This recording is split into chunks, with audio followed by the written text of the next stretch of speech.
it's Cosmos Solutions 8, and Google Ads just went all Big Brother on us again. I'll show you what I mean.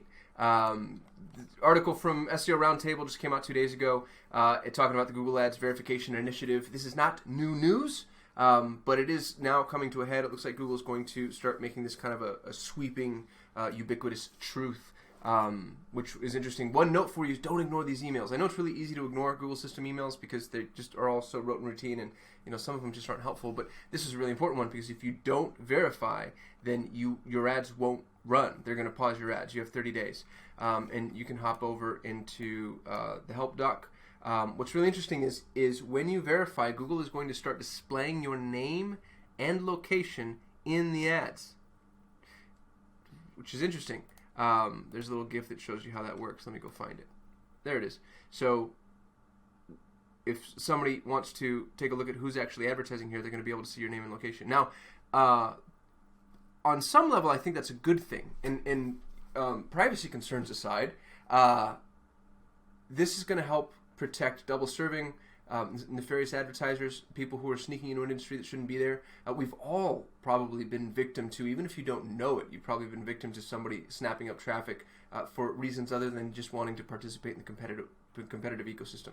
And I've seen, in various industries where folks will come in and intentionally bid up the CPCs just to muscle smaller players out. So what I like about this is this at least provides some level of accountability. If you're gonna run and you're going to say things, you can't just have some genericized URL. Like, we actually are going to figure out who you are from an entity perspective, and that's what's interesting too. Is you don't get to just like lob in any name. The name verification, it can't even be a DBA. It has to be a legal entity or a person. That's what's weird. Is they go on to say that it's either your name or your business name, and when I saw that distinction, that scared me a little bit because I don't think there's a really strong use case for having a person's name there. That having a corporate veil in front of you is, one standard line of removal. So I don't know that I'd recommend anybody using their personal name. Make sure that you've got an LLC that you can lob this under.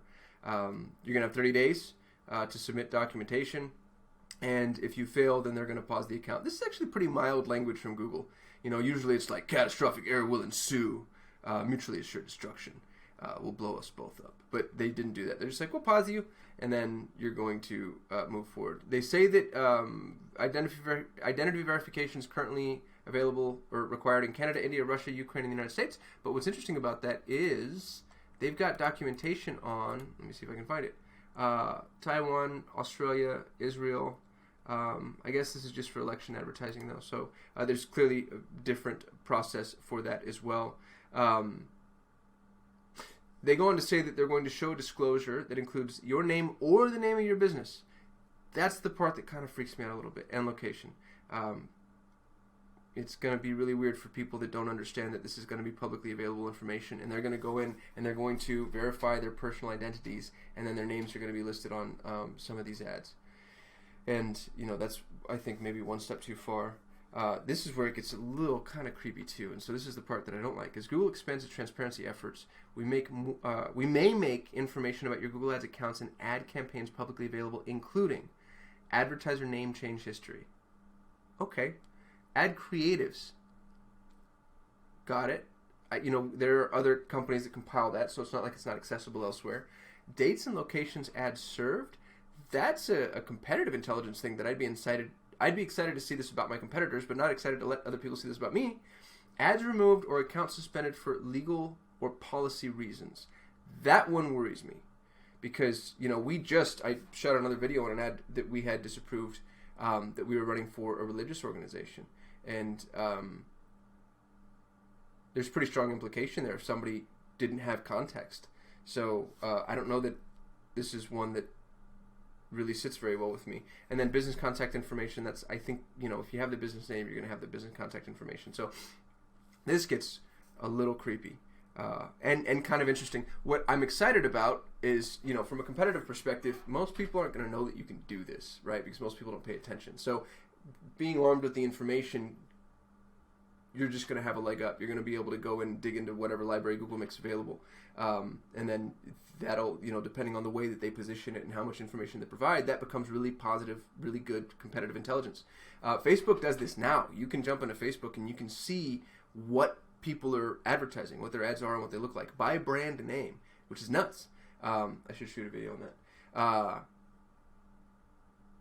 But what's funny about it is most people don't know. Like, pro Facebook ad agencies are not 100% aware of this, and Facebook has done a pretty good job of making it available and accessible, but not really promoting it that much.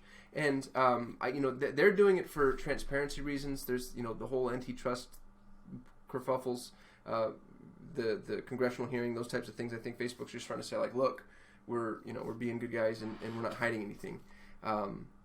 But there is, I think, some risk to the advertiser here, because displaying all of this information, that's a little scary to me. Not going to include this link in the description because it's not helpful. Here's just a note on what happens if you violate Google's policies, which, by the way, is a nightmare. And it's gotten worse since COVID because they're less responsive.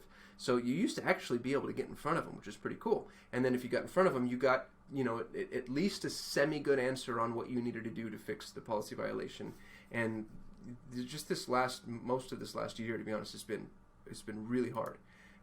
We just had an account disapproved and shut down, and then brought back in a 48-hour period without any context or contact from Google.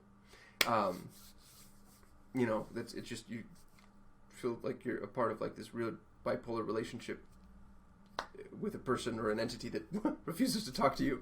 I'll include. This is actually maybe helpful for you to read over too, just talking about how it is that they're using the information. And this is the same article. So yeah, worth noting that the verification is also going to lead to additional advertising disclaimers, information about what you've done in the past, which could be interesting and also kind of damaging depending on who you are, what side of the fence you're sitting on. Hope this was helpful. Thumbs up if you liked it. Comments if you have any comments. I guess that's what they call it, the comment field. And subscribe, because I'm like how many away? I'm 17 people away from 1,000 subscribers. 17. I'm so excited. Thank you for all of you who have subscribed and stay subscribed, and for the comments and the love. Really appreciate you. This has been awesome. We had no idea that people would be this engaged this early, to be honest with you. We kind of still have low view counts in my mind. Most of our videos are sub 100 views at the moment, but we're getting like a lot of really cool engagement and some good leads out of it too, which is cool. So yeah, really appreciate y'all, and I'll see you tomorrow.